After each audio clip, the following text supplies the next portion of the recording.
وعلیکم السلام ورحمۃ اللہ وبرکاتہ۔ اللہ تعالیٰ آپ کو یہ جذبہ مبارک کرے بھائی، اس میں اور زیادہ شوق اور ذوق اور اللہ کے راستے میں گردنیں کٹوانے کا شوق مجاہدین کو ملتا ہے۔ یہ ایک زندگی ملی ہے، بس بہت بڑا موقع ہے۔ یہ موقع اگر ہاتھ سے ایک دفعہ نکل گیا دوبارہ کبھی نہیں آئے گا۔ باقی ہم نے نبی علیہ السلام اور صحابہ کرام کے نقش قدم پر چلنا ہے۔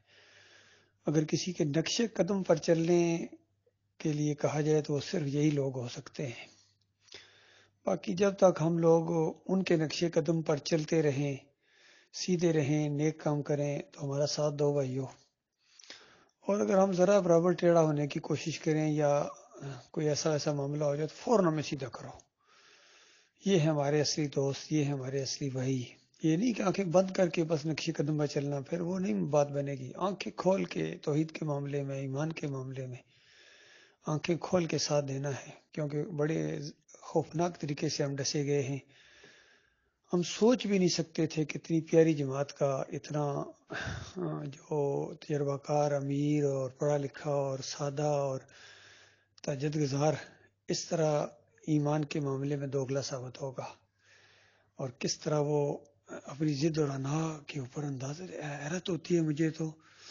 بہرحال یہ اپنی اپنی قسمت کی بات ہے، اپنے اپنے نصیب کی بات ہے۔ اللہ تعالیٰ نے بڑا سخت امتحان لیا تھا ہم سے ایمان عقیدے کا۔ ایک طرف یہ شخصیت تھی محمد حنیف صاحب کی جن کے ساتھ ہماری دوستیاں تھیں، اٹھنا بیٹھنا تھا، محبت تھی، اور پھر دوسری طرف اللہ رب العالمین کا معاملہ کہ اللہ کی بات جب سامنے آئی اور اس بندے نے اختلاف کیا اور راستہ ٹیڑھا کرنے کی کوشش کی تو ہم نے آنکھیں بند نہیں کی اللہ کے، اللہ نے ہماری آنکھیں کھولی ہیں۔ اور جو آنکھیں بند کر لیتے ہیں یہ اللہ کے ناشکرے ہیں، غدار ہیں۔ انہوں نے ایمان کے ساتھ کھیل کھیلا ہے، ایمان کے اوپر انہوں نے ڈاکہ ڈالا ہے، دن دہاڑے انہوں نے ایمان کے اوپر ڈاکہ ڈالا ہے، اور اللہ کی کبریائی کی چادر کو انہوں نے یوسف علیہ السلام کے اوپر اور حنیف کے اوپر اوڑھنے کی کوشش کی ہے۔ یہ ہم ان کی کوشش کو انہیں نہیں دیں گے۔ اللہ کے فضل و کرم سے، اللہ کی مدد سے ان کو رنگے ہاتھوں پکڑا ہے اور آڑے ہاتھوں لیا ہے، اور بالکل ان کو بے بس کر دیا ہے۔ ان کے اندر وہ جرت ہی نہیں رہی ہمارے سامنے آنے کی۔ کتنی مرتبہ ہم ان لوگوں کو کہہ چکے ہیں، نہ ان کے پیچھے چلنے والے لوگ ان کو کچھ کہتے ہیں، بھائی کچھ تو بولو، گونگے شیطانو، کچھ تو بولو۔ اور کسی پروگرام کے اندر ذرا آدھا گھنٹہ مجھے یا اپنے معراج صاحب کو دیں، ہمارے کسی اور ساتھی کو، لیاس صاحب کو دے دیں بے شک، اور ہمارے ساتھی ہیں عاطف صاحب ہیں ہمارے، اور شمالی علاقہ جات کے ناظم ہیں، ابھی ماشاءاللہ کراچی کے ماڑی سے بھی ایک ساتھی بنے ہیں، لاہور میں اور کچھ ساتھی بھی موجود ہیں۔ ہمیں موقع دو اور لوگوں کو سامنے بیٹھ کے سننے تو دو نا، لیکن وہ کہتے نہیں۔ بالکل مجھے دیکھیے، میں خادم رضوی کی تقریریں سنی ہیں، اس نے اپنے سنیوں کے بالکل دماغ سن کر دیے ہیں۔ کہتا ہے کہ نبی علیہ السلام کے بارے میں کوئی بات سنو ہی نہ، یعنی غلو اتنا کرو کہ جس کی کوئی حد نہ ہو۔ حالانکہ نبی علیہ السلام نے خود فرمایا میرے معاملے میں غلو مت کرنا جس طرح پہلے لوگوں نے کیا تھا، غلو کرو گے تو اسی طرح ہلاک ہو جاؤ گے جس طرح پہلے ہلاک ہوئے تھے۔ لیکن خادم رضوی نے ان سنیوں کا دماغ ایسا بنا دیا ہے کہ جو نبی علیہ السلام کے معاملے میں بات کرتا ہے نا، تم بس بغلیں اوپر کر کے اور آستین چڑھا کے لڑنے کے لیے تیار ہو جاؤ، یہ اس کا دماغ بنا دیا ہے۔ یعنی وہ جو نوجوان یوتھ تھی جس کو ایمان کی وجہ سے جن کے خون کو گرمانا تھا، اس بے ایمان نے اس کو شرک کے اندر بدلی کر دیا۔ یہی کام اس سے پہلے عمران خان نے کیا۔ کتنے نوجوان اکٹھے ہو گئے تھے، کھڑے ہو گئے تھے پاکستان، نئے پاکستان کے لیے، اپنی جانیں دینے کے لیے، لیکن اس بے ایمان نے بھی ایاک نعبد و ایاک نستعین کا نام لے کے پھر مزار کے اوپر جا کے ماتھا ٹیکا ہے، پھر کتوں کے ساتھ جا کے کھیلا ہے بے ایمان، اور سارے وہ باتیں اس نے کی ہیں جو پچھلے کرپٹ لوگ کرتے تھے۔ جا کے بھیک مانگی، اس نے کچکول لے کے گیا ہے بے ایمان۔ پہلے کہتا تھا کہ میں مر جاؤں گا بھیک نہیں مانگوں گا، کسی سے ادھار نہیں لوں گا۔ بے ایمان مر جاتے، اللہ تعالیٰ وسائل پیدا کرتا، نہ جاتے۔ تو اس نے پہلے دھوکہ دیا اس قوم کو دین کے نام کے ایاک نعبد و ایاک نستعین کا نام لے کے، اور پھر اس کے بعد دوبارہ پھر دھوکہ دیا اس قوم کو۔ اس خادم رضوی نے نوجوانوں کا خون گرما دیا لیکن شرک کے کھاتے میں ڈال دیا۔ تو یہ معاملہ ہے، بہت بڑا نقصان کیا ہے انہوں نے، اور یہ 1100-1200 صدیوں میں جتنا ان مولویوں نے، ان کے اکابرین نے، چاہے یہ بریلویوں کے بڑے ہوں، دیوبندیوں کے ہوں، اہل حدیثوں کے ہوں، ان سب نے مل کے، ان سب کا یہ ایک ہی کارنامہ ہے دین کے معاملے میں. جو آج امت مسلمہ جہاں کھڑی ہے، یہ ان سب بے ایمانوں کا کارنامہ ہے. احمد ابن حنبل ہوں، ابن تیمیہ ہوں، ابن قیم ہوں، ابن حجر اسقلانی ہوں، امام نووی ہوں، سیوطی ہوں، ابن کثیر ہوں، نیچے اعلیٰ حضرت ہوں، ابو الاعلیٰ ہوں، ڈاکٹر اسرار ہوں، یہ سارے کے سارے، طارق جمیل ہوں، طاہر القادری ہوں، تقی عثمانی ہوں، رفیع عثمانی ہوں، سارے سب بے ایمانوں نے ان کو نامرد بنا دیا. اور پھر اس کے بعد محمد حنیف انہی بے ایمانوں کے راستے پر چلا ہے. ایک شمع روشن ہے اس پورے اندھیرے میں، ڈاکٹر مسعود الدین عثمانی رحمۃ اللہ علیہ.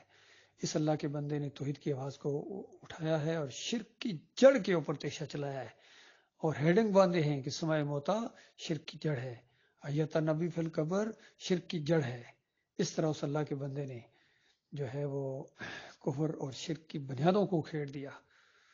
بہرحال جو اسی ایمان عقیدے کے اوپر قائم ہیں، یہ مبارکباد کے مستحق ہیں، اور بہت ہی زیادہ اللہ کا احسان ہوا ہے ہمارے اوپر، بہت بڑا احسان ہوا ہے. اور یہ احسان ایسے نہیں ہوتے ہیں، اللہ کا انتخاب ایسا نہیں ہوتا ہے. اللہ کی لاٹھی جو ایسے نہیں چلتی ہے اندھا دھند. جو ناشکری اور غدار ہوں ان کو اللہ تعالیٰ اس طرح پھینکتا ہے گڑھوں کے اندر، اور جو قدردان ہوں اپنے مالک کے اور کے دلوں میں اللہ کا وقار ہو، ان کو اللہ تعالیٰ قائم رکھتا ہے. یہ اللہ کی سنت ہے. اور اگر یہ جم گئے، یہ اللہ کے راستے کے یہ دیوانے اور یہ جالے اگر ایمان خالص کے اوپر جم گئے، کبھی تعداد کی طرف نہیں دیکھنا میرے پیارے بھائیوں، کبھی وسائل کی طرف نہیں دیکھنا ہے. تعداد اور وسائل ناک رگڑتے ہوئے آئیں گے، یقین کیجئے. آپ توحید کے اوپر جم جائیں، اس کی دعوت دیں، بالکل ننگی دعوت دیں، ننگی دعوت دیں، تاکہ بالکل بات صاف ہو جائے. بالکل للکار کے دعوت دیں، چوکوں میں کھڑے ہو کے، بازاروں میں کھڑے ہو کے، گاڑیوں میں کھڑے ہو کے، ٹرینوں میں، چھتوں کے اوپر چڑھ کے، میگا فون کے ذریعے، گلیوں میں. کوئی کسی کو کوئی ڈر نہیں ہونا چاہیے. انشاءاللہ ہم ابھی اچھے طریقے سے یہ میگا فون بنائیں گے، میگا فون یہاں سے لیں گے. آج کل تو یہ ٹیکنالوجی اتنی اچھی ہے، زبردست قسم کی، چائنا کی چھوٹے چھوٹے میگا فون آئے ہوئے ہیں، چارج ہو جاتے ہیں. ان کو لے کے ہم بازاروں میں ہر جگہ دعوت اللہ انشاءاللہ کریں گے، اور بالکل کھول کھول کے بیان کریں گے، ان کے شرک کے اوپر چوٹ ماریں گے، اور توحید کی بات سامنے لائیں گے. دیکھنا اللہ تعالیٰ کیسے ہمیں ساتھی عطا فرمائے گا. مخلص اور باصلاحیت لوگ انشاءاللہ آگے آئیں گے، اور پھر رنگ جہاں بدلے گا، پھر بنے گا یہ صحیح معنوں میں پاکستان. پاکستان کا مطلب کیا؟ لا الہ الا اللہ، اللہ کے علاوہ کوئی معبود نہیں ہے. ان داتاؤں، نقلی دستگیروں، نقلی مشکل کشاں اور حاجت رواؤں کی کھال اتار دی جائے گی، اور واسطے وسیلے اور سجدہ تعظیمی کی کھال اتار دی جائے گی انشاءاللہ. اور ان کے اکابرین جو اسی ایک مشرکانہ عقیدے پر مرے، کھال اتار دی جائے گی ان کی بے ایمانوں کی، کھول کھول کے ان طاغوتوں کا نام لے کے جو ہے ان کا رد کیا جائے گا.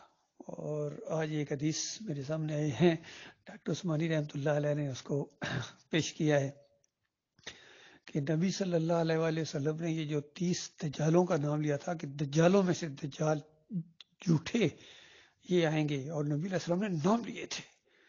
یہ اور بات کہ اللہ تعالیٰ نے ان کو کھولا نہیں ہے، کس انداز سے راز میں رکھے گئے ہیں کئی چیزیں، جیسا منافقین کے نام سے حذیفہ رضی اللہ عنہ کو بتائے گئے، عام پبلک کو نہیں بتائے گئے تھے. اسی طرح یہ جھوٹوں کے نام بڑے بڑے ایسے جنہوں نے امت محمدیہ کے اندر، یعنی مسلمانوں کی جماعت کے اندر 400 بندوں کو گمراہ کیا ہوگا، مومن سے ان کو گمراہ کر دیا، ایسوں کے نام لیے ہیں نبی صلی اللہ علیہ وآلہ وسلم نے.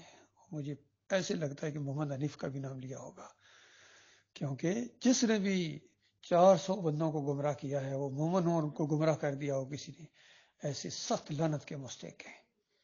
تو اس نے تو 400 سے بھی زیادہ، کم از کم میرے اندازے کے مطابق 5-6 ہزار ساتھی تھے، جن میں سے صرف 5 6 7 10 یا 8 10 بچے ہیں صحیح معنوں میں، زیادہ سے زیادہ 20 ہوں گے، اس سے زیادہ نہیں ہے.